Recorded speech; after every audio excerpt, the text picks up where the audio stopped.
बातमी आहे काँग्रेसच्या गोटातून। काँग्रेसला चांगले दिवस आल्यास मुख्यमंत्री पद नाना पटोलेंसाठी खेचून आणू असं वक्तव्यच काँग्रेस आमदार विकास ठाकरेंनी केलंय।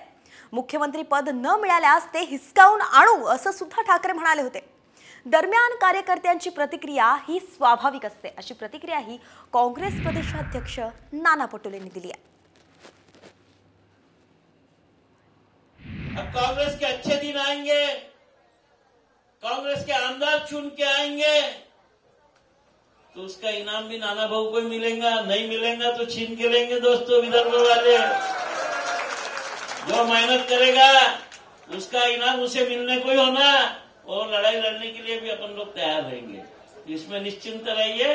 मगर उसके पहले अपने ज्यादा से ज्यादा आमदार यहाँ पर चुन के लाने की जवाबदारी हमारी है।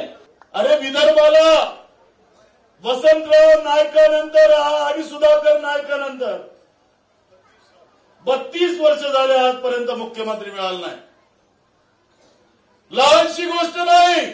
जेव्हा जेव्हा विदर्भाने भरपूर आमदार या राज्याला दिले तेव्हा तेव्हा राज्यात आपली सरकार आली, काँग्रेसची सत्ता आली। तो तर गांधी परिवार आहे, ज्याचं काम बघतो त्याच्यावरच शिक्का मारतो।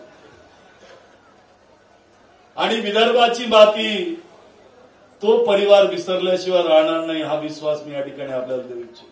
बघा, प्रत्येक पक्षाच्या कार्यकर्त्यांना, नेत्यांना वाटतं की आपल्या पक्षाचा मुख्यमंत्री व्हावा, हे स्वाभाविक आहे।